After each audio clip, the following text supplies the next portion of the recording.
Hello and welcome to Edukemy's YouTube channel. My name is Harsh Singh and in this video we shall discuss current affairs for today, that is 4th of May 2022. Welcome to all the participants. Thank you for participating in answer writing here.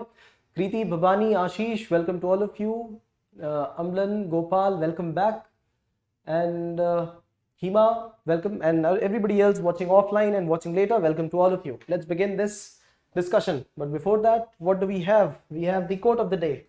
Today's quote of the day states, effort is the best indicator of interest. Yes, if we take efforts, this is what is indicated through what our interests lie. Because we keep on putting efforts at the right place that belongs to us, that we feel will belong to us in the future.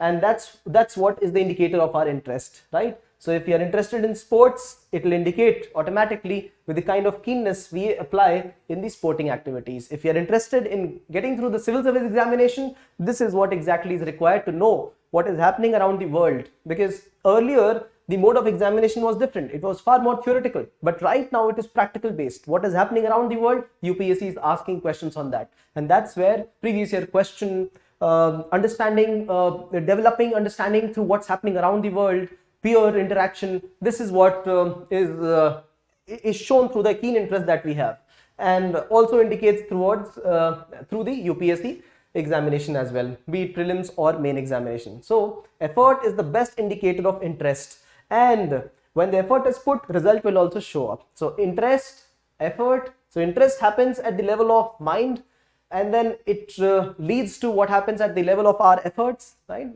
Physical efforts, and after that it leads to success, and personal victory always will precede the public victory. So we will understand that we are winning the game first in the mind and then throughout the whole world. All right, the world will recognize later. If you like this initiative, share some love through likes, comments and shares. What are we going to discuss today? Our P-75I submarine project. France has withdrawn. Why? We will understand that. World Press Freedom Index, India dropped in rankings, declared a couple of days back. India, UAE, SEPA, some small update on the same. Char Dham Yatra, Kisan drones, National Open Access Registry, and girls in school. We will understand this case study as well. So let's begin. Short and sweet current affairs for today. All right. So the first one is P-75I submarine project. France has withdrawn from this project. And even before Indian Prime Minister paid a visit to France. What was the reason? What is the intention behind France doing a thing like this? Is it against India's diplomatic stand for France? What is the issue?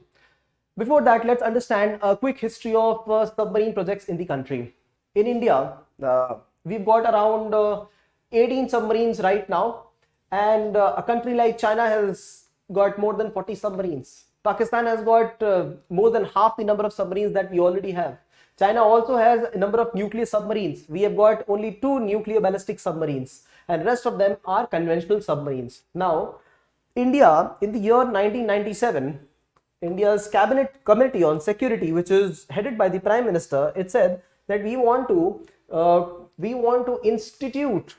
initiate a project for creating 30 submarines in the country. 24 submarines in the country, and by the year 2030 we will be able to create them. This was 1997. Post that there was a war between India and Pakistan, and India also initiated a program called as P-75I. The previous program was called as P-75, right? The one initiated in 1997 was called as P-75, and the later one was called as P-75I. The 75I was the program in which we wanted some advanced features, for example, air independent propulsion. We also wanted other things like advanced torpedoes, the weaponry. Torpedoes are the missiles that are launched with the help of the submarines, subwater submarines, modern missiles, and countermeasures to safeguard the submarine itself. This is what we wanted in P-75I.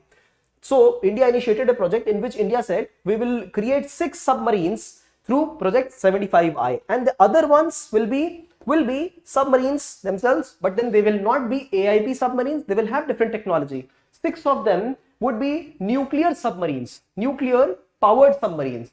6 of them would be diesel submarines, the regular diesel submarines, right? Now, the nuclear ones, the project has not been awarded as of now.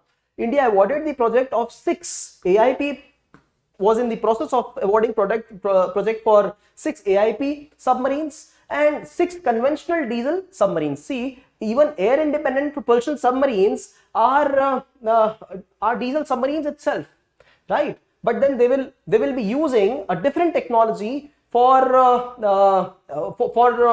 generators of energy. So while the conventional diesel engines are using the technology of coming up in the air, coming up above the surface, gaining some oxygen, and this is how they recharge their batteries, the AIP diesel submarine engines will be using fuel cell.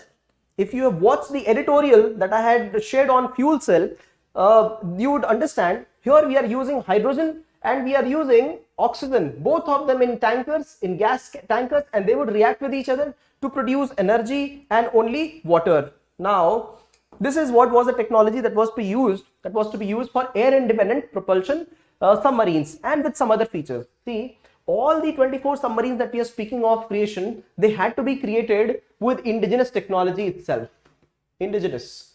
Do we have all these indigenous technologies? We do have certain degree of indigenous technologies. Only a few months back it was in news that DRDO has also has created the technology through which it can pass on these air independent propulsion to its own submarines. So we have honed this technology right now. Currently around 10 nations have this technology.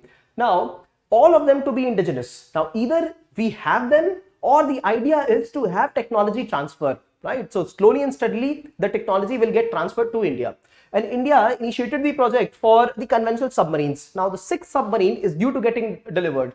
Mazavan Dock is the one which is delivering the 6th submarine. The 6th one, if you know the name, type it down in the comment section. That was the one which got delivered just last week, and we had discussed about that. That was a conventional submarine. India plans to put AIP technology in that as well.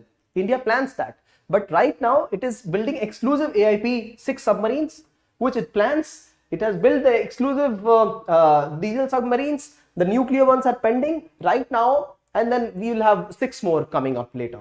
So right now we've got around 18 of these subs, which include 2 of nuclear submarines also. Nuclear energy is the one which is fueling these submarines, and also nuclear capable as well. What is the name? Arihant class submarine.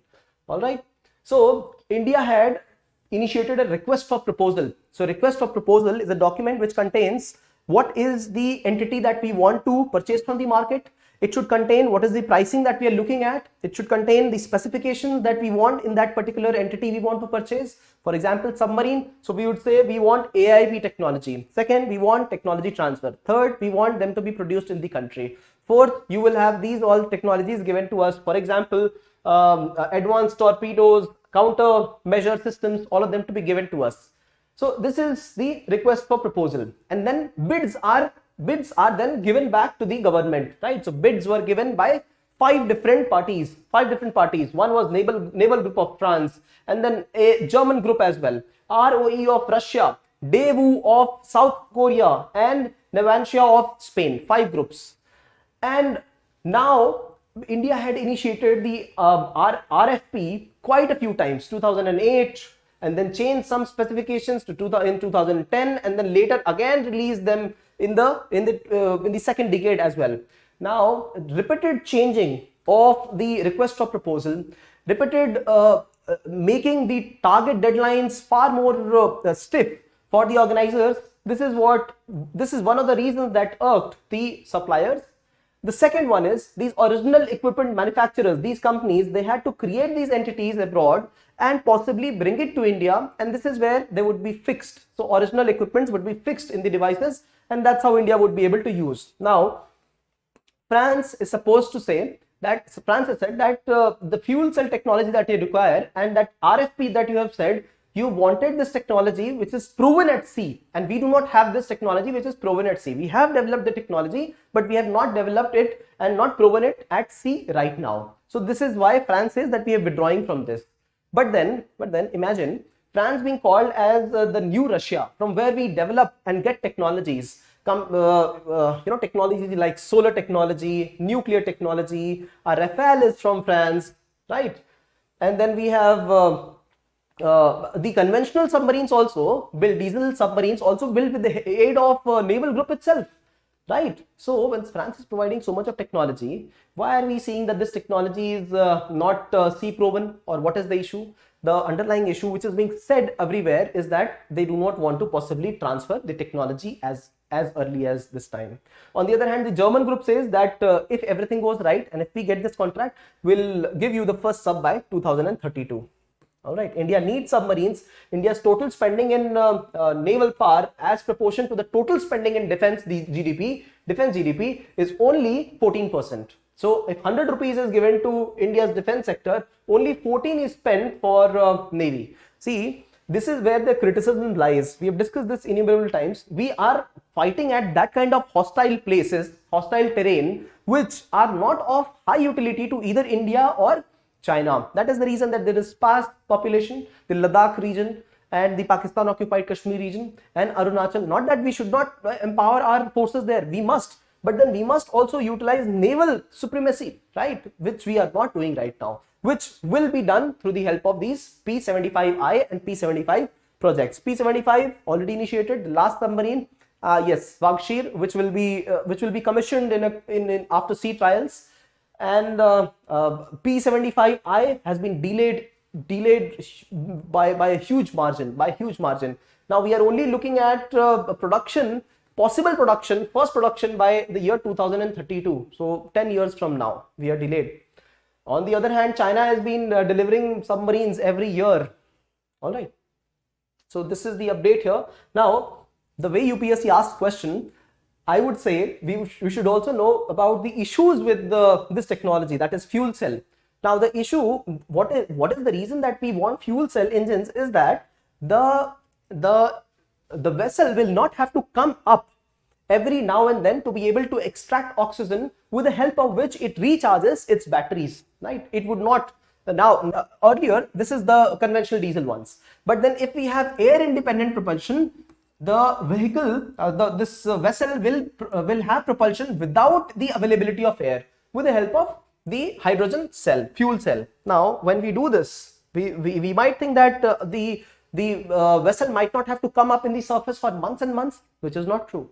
This raises the potential of not being able to come up 3 to 4 times. Once in 3 to 4 weeks, it will have to come up in the atmosphere as well. So it raises its potential, absolutely, but not by a huge margin. This is one thing, right? The second one is, because we are placing AIP technology here, the length of the submarine, the weight of the submarine will have to be higher. We will also have to place oxygen cylinders inside, right?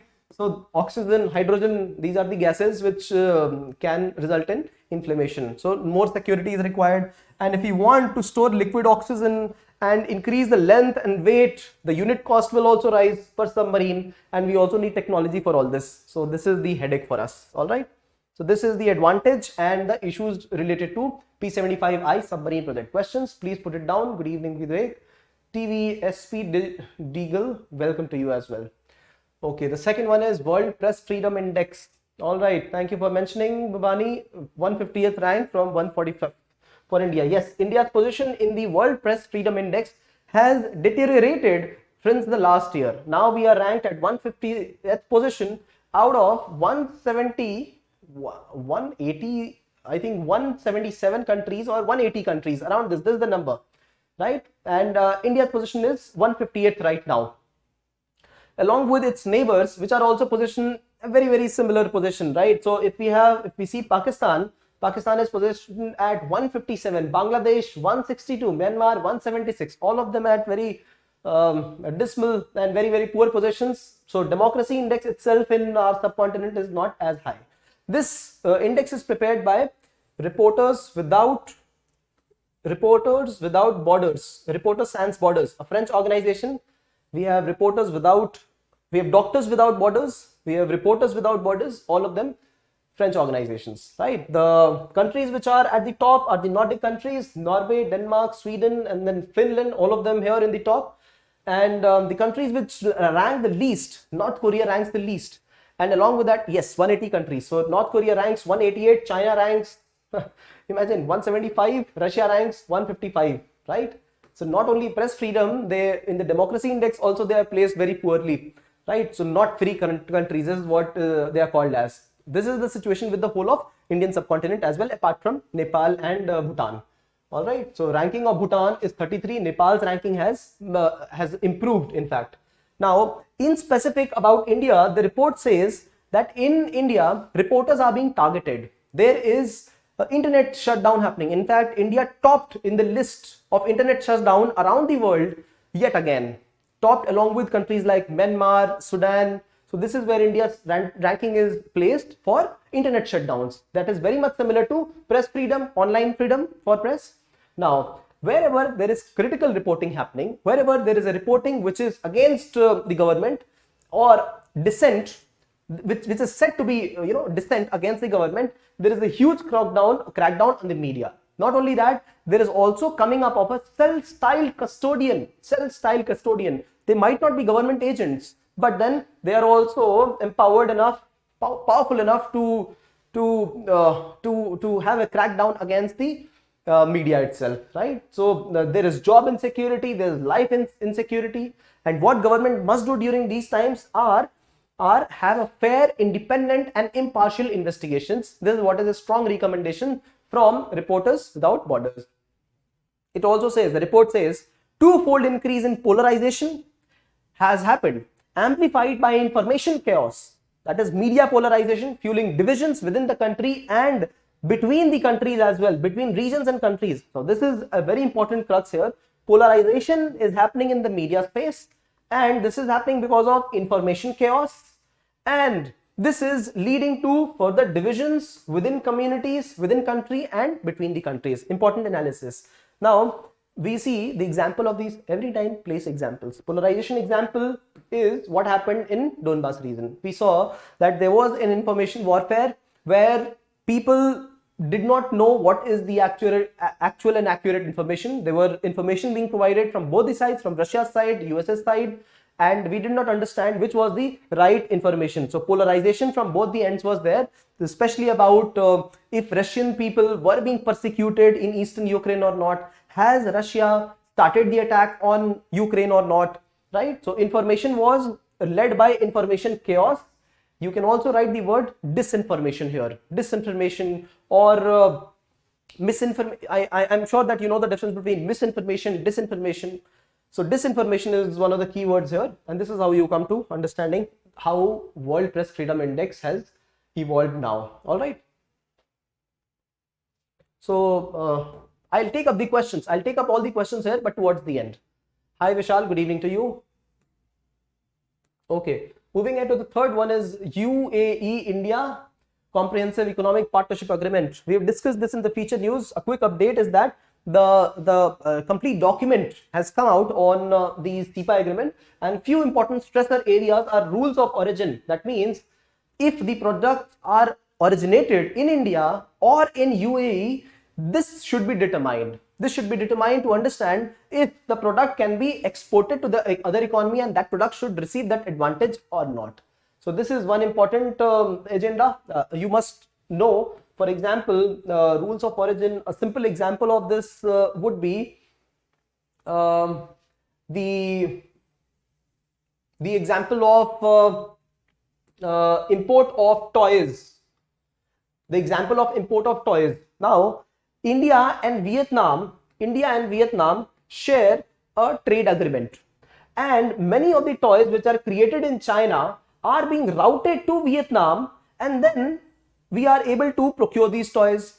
Though we do not have a treaty with China, a trade treaty with China on toys, what we have is a comprehensive economic partnership with Vietnam, whereby all the products are sold and purchased at lesser custom duties. Now, when this happens, all the products which are originating from Vietnam, they will be receiving some advantage in India. And many products from China, they are exported to Vietnam, and we are not able to trace its origin. Vietnam does not contribute in amplifying the product or adding value to the product. And this is where some terms have come.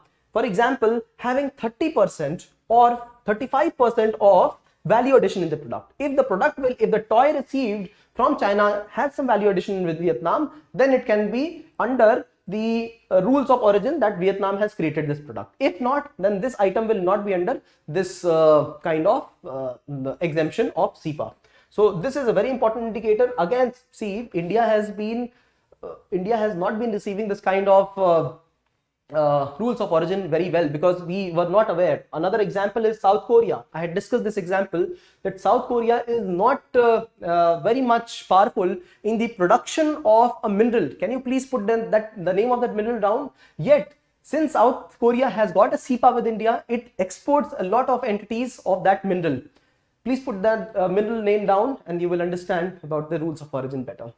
Then sanitary and phytosanitary measures. Right, so protection of or trade of those kind of entities which are living or some hygienic issues dealing with product, they have been carefully mentioned. Digital trade, export promotion, pharmaceutical products, all of them have received acknowledgement in this India UAE CEPA. All right, nickel, thank you very much. South Korea hardly has any amount of nickel being excavated from its own area, yet it receives raw nickel, it processes it a little, and then India imports it under CEPA. So India under loss, again, with respect to South Korea, with respect to Japan, with respect to Southeast Asian economies, just because of these types of issues, rules of origin not understood well, and the terms of trade against India. Char Dham Yatra is in news because the government has given some instructions for opening of Char Dham project. See, Char Dham, we've discussed once before about Char Dham project and the Supreme Court judgment of defense versus environment. Now, this is where I'd like to quickly take you over all these 4 places which I find to be important: Yamunotri, Gangotri, Kedarnath and Badrinath. What I feel could be of relevant is what is the geographical significance of these places. They are the source points of many of the tributaries of Ganga. So Yamunotri is the point for the origination of Yamuna river. Similarly, Gangotri is the origin for Ganga, right? What is the name of this river? If somebody can point out. And then we have Kedarnath and Badrinath. These are also source of tributaries of Ganga, right? So Kedarnath being Mandakini river and Badrinath being Alaknanda river, right? Alaknanda, Mandakini. All right. So this is what I feel is important from free perspective. National Open Access Registry. This is a new registry which has been created where electricity agreements will be visible to all the stakeholders, be it people who want to purchase, be it people who want to sell, be it the government agencies, all of them will be present at the same center, right? So National Open Access Registry, where power exchanges will also be available, government entities will be available along with the purchasers, suppliers, all of them at the same platform. And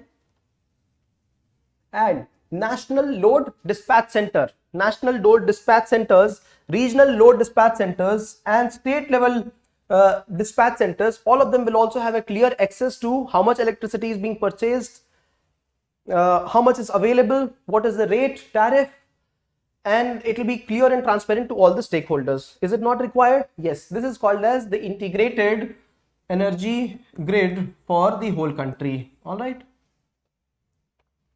So, and everything will be automated here, right? Not only agreements, but the supply chain of electricity.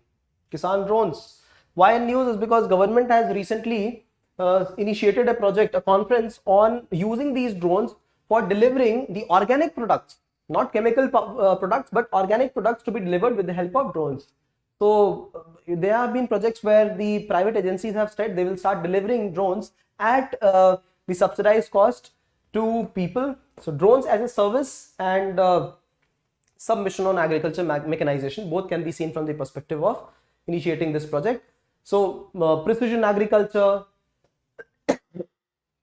is one thing that you can look at from perspective of Kisan drones, and organic farming, all of them. And girls in school, there is a saying, there is a popular saying, this is a case study for today, there is a popular saying that it takes a whole village in Africa. The saying goes like this: it takes a whole village to groom a small child. what they mean about this is that the whole efforts of the whole village is required to be able to help groom a child and let them grow. So be it their education, their health, their skills, their companionship. And African societies are also a little commune level societies. Therefore, it takes a whole village to groom a child. Similarly, it takes a whole community, it takes a whole village for putting a girl in the school in India. This is another popular saying, because girl not going to school is not only a prominent thing in the country, it is also a problematic thing. And what is required is multifaceted approach to putting girls in school. So what is required is not only making the parents understand, but also building the school infrastructure, also sensitizing the teachers, and building a whole community setup so that the girls also are able to participate. One reason why there is a higher dropout for girl students is because they are participants in house chores. They daily go to feed water, be it in areas which are hilly or the areas which are forest with forest. So that is why, and even during times of pandemic, there have been huge impacts on girl education itself. Many of the girls, small girl children, they have been orphaned. Many of them have been subjected to child marriages, and that's what has been the situation. And that's the reason that Pratham Foundation, along with Educate Girls, they have started a door-to-door campaign. Go to everybody's home and promote girl education. Give the futuristic vision of how girl children can also be participants in India's growth and their personal growth. This is how it will take a whole community to develop girl into an educated individual. Great initiative. So how can you put this case study is something like this. Put it in the form of a table. Just write, it takes a community to educate girl child, initiated by Pratham, right? In what areas? Rajasthan, central India is one of the powerful areas. Rajasthan, Gujarat, these are the Haryana, these are the areas where they have picked up the project. And door-to-door campaign, and the other part about is that community level mobilization. That's how a case study can be put for girl empowerment, for education in the country, and this can be part of your answer, handwritten answer. All right, now let's pick up some questions if you have here. Okay.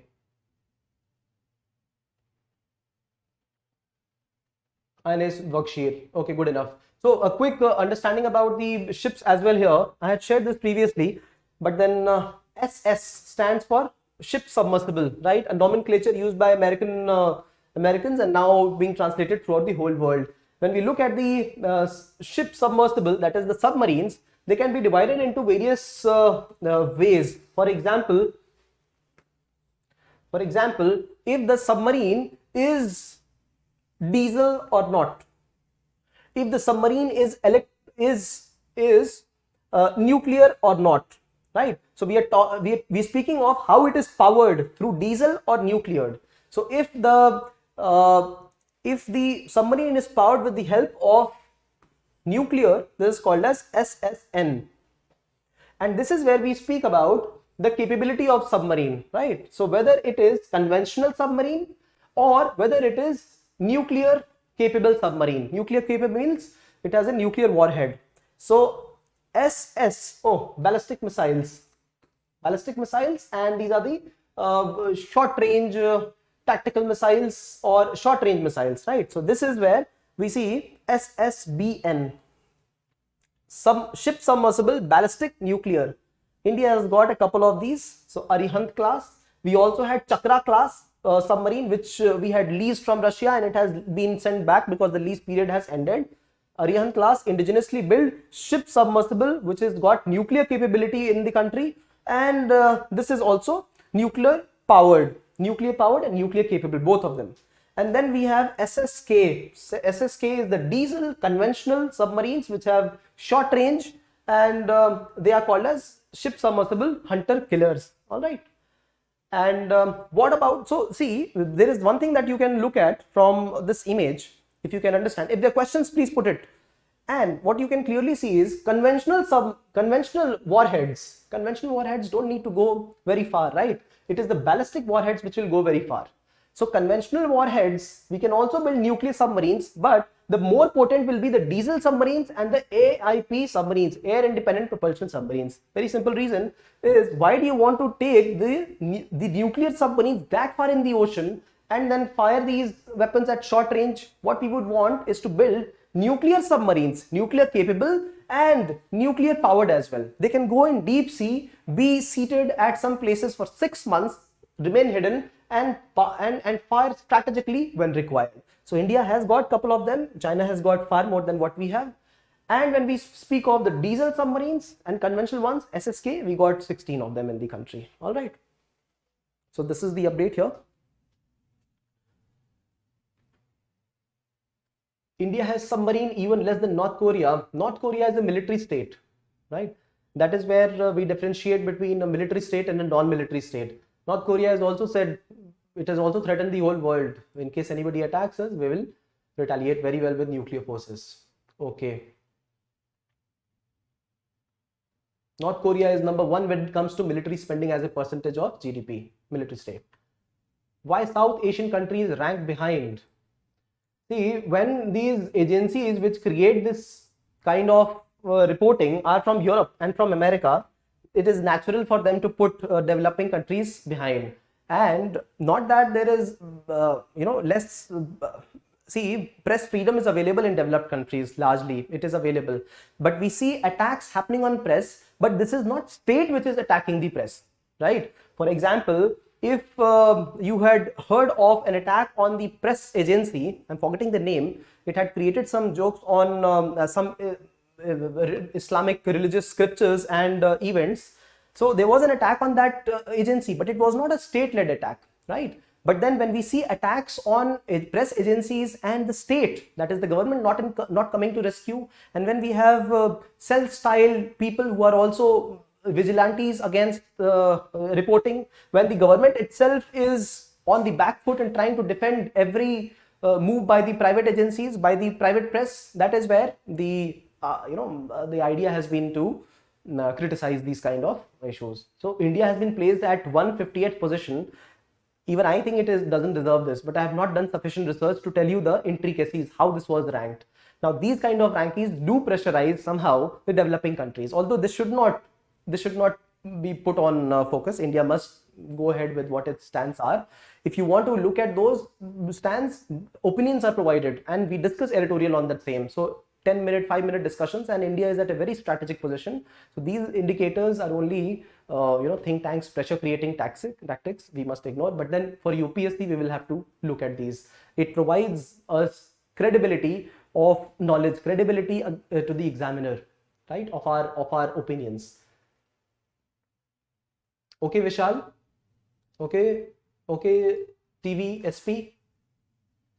Is there any impact of this internationally? See, this kind of index would not have an impact, but then we have economic indices, or we have indices which relate to the competitiveness of trade. Those are the kind of indices which do have an impact.